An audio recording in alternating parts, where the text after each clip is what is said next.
Hello, everyone. Welcome back. It is me, MsNoBuntu, DIVAA, divinely inspired, vibrantly anointed. Welcome back to my channel. And today it is time for episode 4's review of Peace of Mind with Taraji P. Henson and her friend Tracy. Before I get into the review, the insights, the revelations, some thoughts that I have based on this particular episode, I would just like to encourage you to please subscribe down below if you've been watching but haven't subscribed down below, and hit that notifications bell so that every time that I do upload something here on the channel, you are notified. And I just also want to take this time to again wish you a brand new, wonderful 2021. I know I have done it before, but it's still January. Okay, I have all of January to wish you a blessed new year. So have a blessed new year, have great health in this year, and I have a great feeling about this year. I probably will have a testimony by the end of this year or mid-year. I hope so. Yeah, and if you have just recently subscribed, welcome to the channel. I am so happy to have you here, and thank you so much for taking your time and taking your subscription and bringing it to this channel. Thank you so much for the growth that you are bringing to this channel. Anyway, so let me get into episode 4, Peace of Mind with Taraji. This episode is the one that had Asian Doll and Obasi Jackson. Okay, so the format of this particular episode took on a turn from the usual format, where it would be a celebrity telling their struggles with a certain aspect of mental unwellness, and then they would take someone that is outside of the limelight to mirror exactly that, so as to say, you know, celebrities go through things, normal people go through things, we have that in common. This episode was titled Sudden Death, and they were speaking particularly to two people who were with people in the limelight. The Asian Doll was with Vaughn, who was a rapper, and then Obasi Jackson, his brother Pop Smoke, recently was murdered and is dead. So in this episode, they were looking at sudden death from the perspective of a woman and sudden death from the perspective of a man, and how the processing of that sudden death plays out on the different interpoles. Taraji shares a little bit about her son's, she starts about sharing a little bit about her son's father's murder and how that was a sudden death. And then, you know, Pop Doll, Asian Doll, I don't know who these people are. Asian Doll then shares, you know, that this Vaughn was like a first love to her, and that yes, at the time of his murder and his death, they were apart, they were broken up, but it was like a first love to her. You know, when you've had a number of like boyfriends and then you meet someone, you're like, oh, this is what a boyfriend is supposed to be. This is actually my first love. It seems to me like he was that type of man to her. And you know, talked about how vulnerable this man was and everything. So she speaks about the struggle of the scrutiny in social media, when now she is publicly mourning him and posting all these videos of him with him posthumously, you know, and how there's been all this public scrutiny and how she's had to defend herself from that, even though a lot of people go through these sudden deaths. And I guess she's asserting the right that she should be able to mourn the way that she would like to mourn. And what's happened with this Asian Doll is that she also lost her stepdad to a sudden attack, and her mom is also sick. So there's all this compounding of death in her life. And, you know, Taraji asks her how it's affecting her mental health and that she needs someone to speak to. And here comes the conversation of a culturally competent therapist. And I just wanted to make a comment on this. When I was in therapy many years ago, at 19 years old, I enrolled myself into therapy, and I was there for about 10 months, 9-10 months. And the therapist that I had was, I wasn't even thinking about a culturally competent therapist then. I was just thinking, I definitely know that I need to do this and I need to enroll myself. And the woman that was my therapist was a Caucasian woman.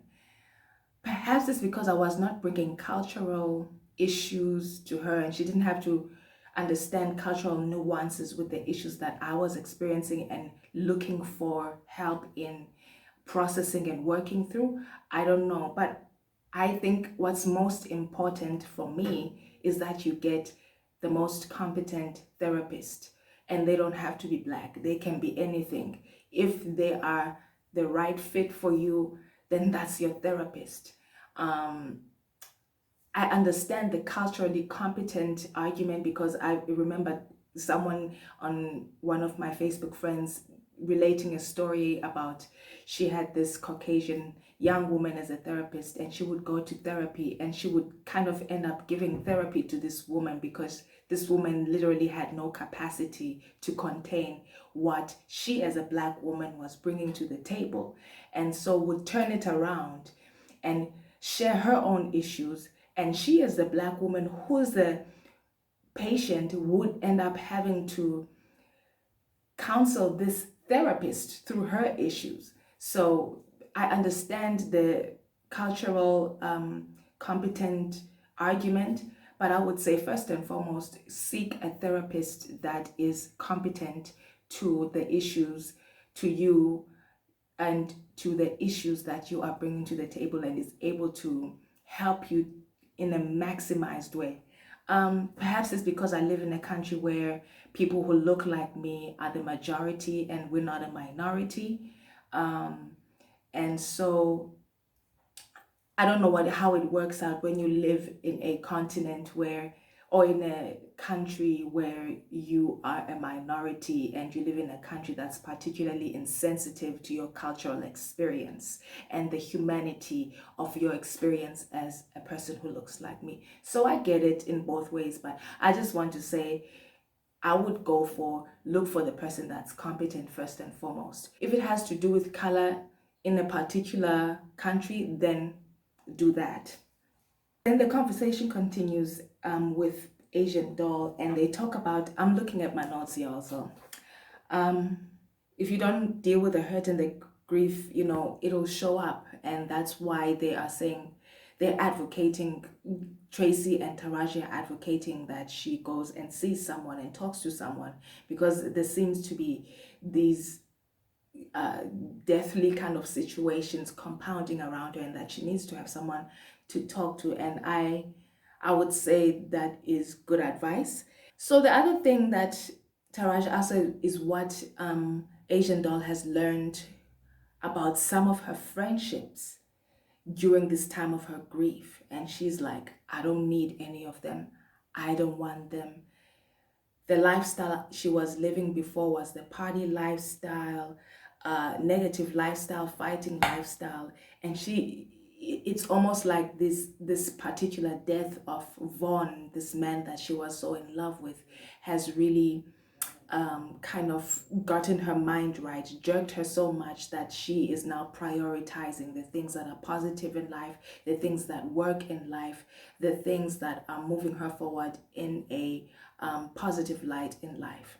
And I like what I thought it was very interesting what she said. She said, Vaughn had just gone #1 countrywide. His record had just gone #1 countrywide, and he died.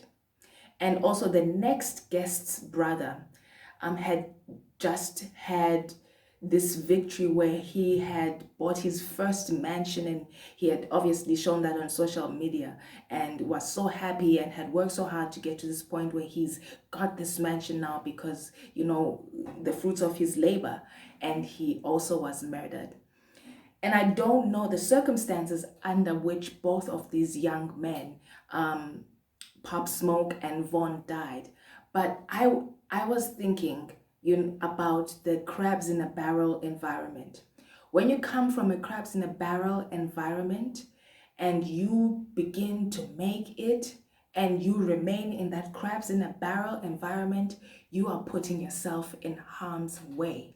When you begin to make it, when you begin to find breakthrough in your life, and you come from a crabs in a barrel environment, it's even advisable, I would say, to really just be quiet about it for a very long time. Move away from that environment as quickly as you can and be very quiet about the victories in your life, because you don't know the kind of jealousy that will happen, how much harm it will bring to you. Some people might just be jealous and treat you differently, but some people might be jealous and murder you and kill you.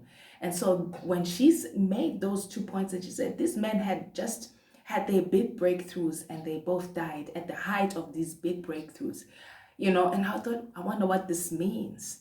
And I guess perhaps she was saying, these men were killed because of these big breakthroughs. I'll never know what she meant, but it just had me thinking about, for real, when you begin to elevate out of that crabs in a barrel environment, don't go back there and floss. Don't go back there and show off your stuff. Don't go back there and do all that. Exit quietly and keep your victories and your successes quiet off social media, and just move quietly, because you don't know what kind of harm can come to you because of jealousy, because of envy, because of covetousness, because of why do you get to have it and I don't get to have it. Some people might just treat you horribly and some people might just murder you. Shh. So the next guest comes in, and this is Obasi Jackson, Pop Smoke's older brother. So he's coming to bring the man's perspective to sudden death. And, he's just saying after the death of his brother, Pop Smoke, he's just feeling spread thin, and talks about how he found out and that he'd just seen him that Sunday, and they'd had this conversation of, I love you, brother, I love you too. And so there's a relief in that this man, his younger brother, passed on, and he knew that his older brother loved him. Taraji asks him, where are you on the grieving spectrum? And he says, look, I'm vulnerable. I cry if I need to cry. And he believes in Black men being vulnerable. And then the conversation kind of pivots into a mention of there were 13 young rappers murdered last year who were emerging, who were beginning to find success. And I go back to what I was saying.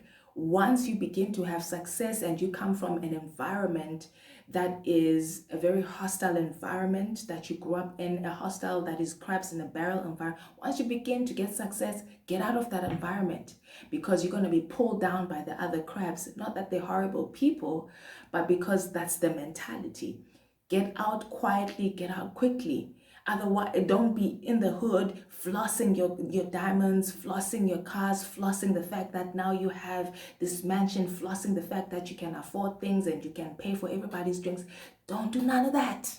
Leave quietly and keep your victories and successes quiet, and bless God quietly until it's a good time and you're far away enough and you're safe enough from that environment that you came from, that you can speak about your successes and your victories in public, but you know that it's not going to bring all this danger to you because you're not in close approximation anymore. Taraji asks if he's gone to therapy, and he says he was talking to someone, doing phone sessions, but he feels like for him, processing the death just by himself is working better for him than going to therapy. And I kind of get this, because he says that, he doesn't want someone gassing him up and making him feel comfortable in therapy. And Taraji says, well, that's why we're going to find you the right therapist. But I get this. This is also about space initially, not being so dependent on, oh, I'm going to a therapist. Everything that goes on, I'm going through a therapist, because at some point, as a human being, you need to be able to process through your own issues.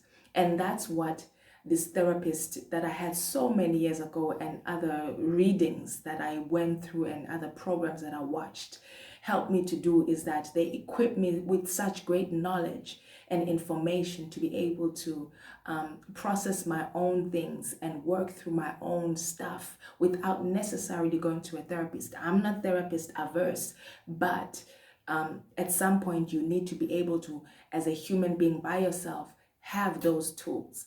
And not everyone can afford therapy.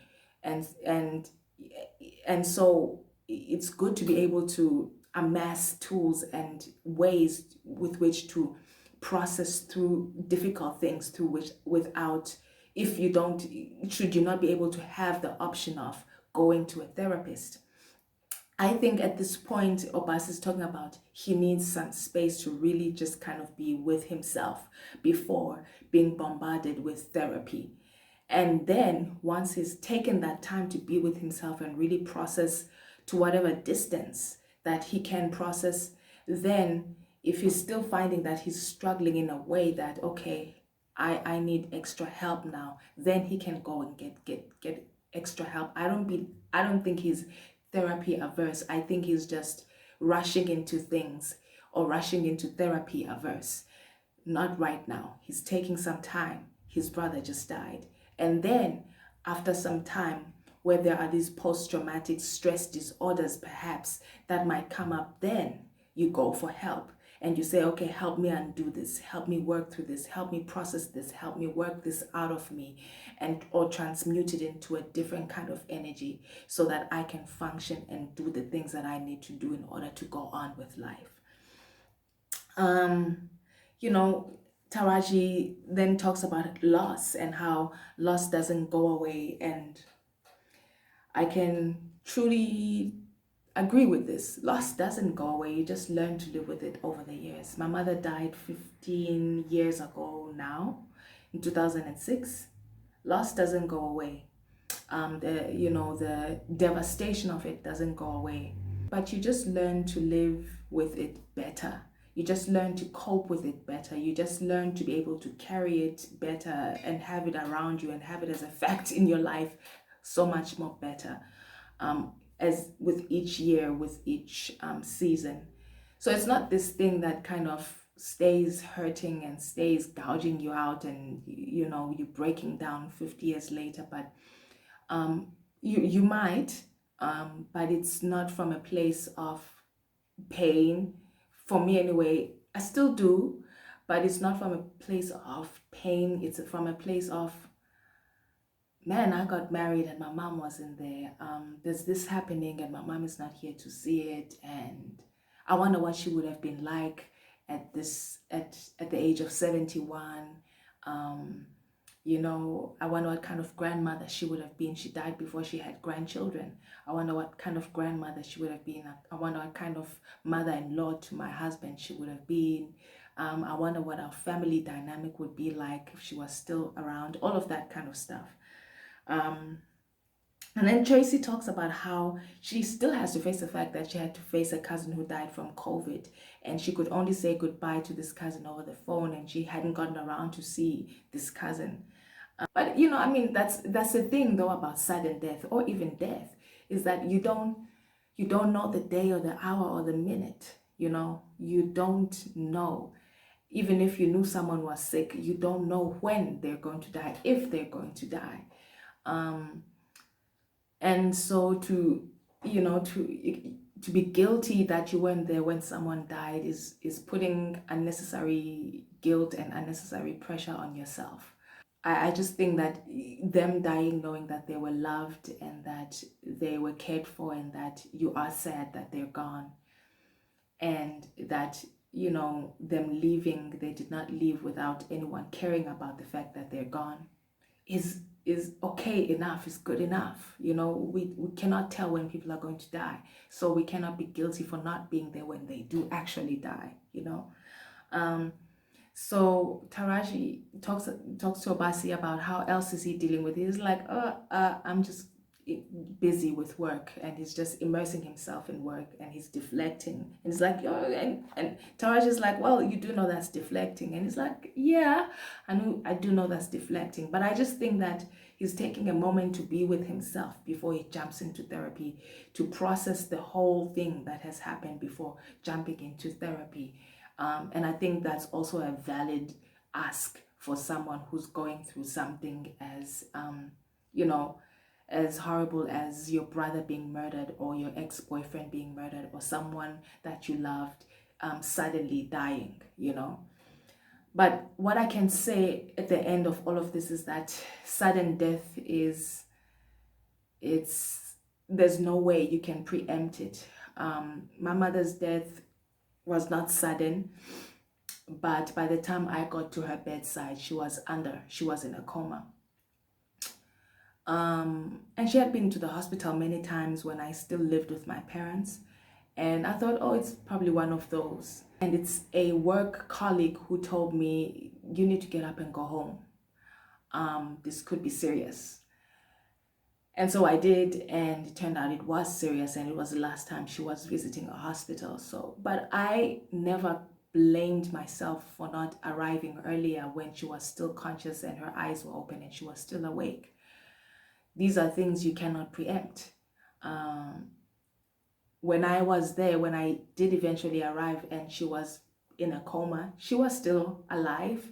So I believe that she knew that, I was there. And even if I couldn't make it, like my brother was out of the country, it's not a sign of you didn't love the person, And I think that's what the guilt is about. Oh, it's a sign of I didn't love the person enough that I didn't get there when they were taking their last breath. It's absolutely not the truth. So it's not necessary to be hard. It's not necessary to be hard on yourself about,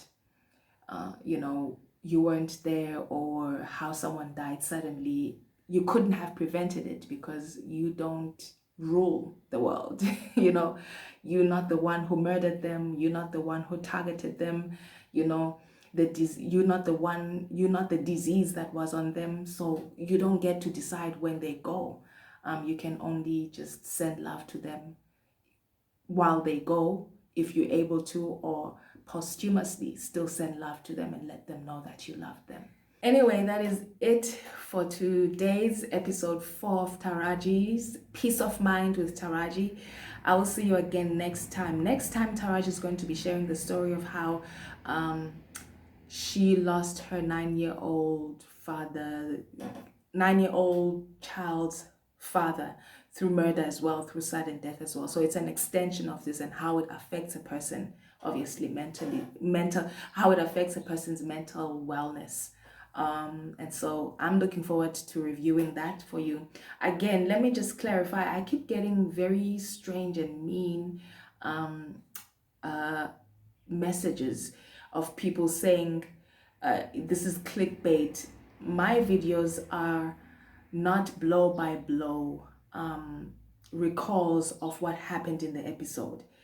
These videos are based on the assumption that you have watched the episodes, whether you've watched them here on YouTube, or you've watched them on whatever cable network that they're showing, or you've watched them on Facebook, and you are coming here to see what my insights are. I'm sharing my insights, my revelations, messages, lessons that I've learned from the episode, and giving just a review of the episode, brief review of the episode, to give context to what I am sharing in terms of insights and lessons and thoughts that came up for me during the lesson. So that's not what I'm doing is not your kind of thing, please don't click on here. If this is your kind of thing, great, please click on here. Please comment down below. I appreciate having you here. Thank you so much for continuing to watch. I will see you again next time. Bye.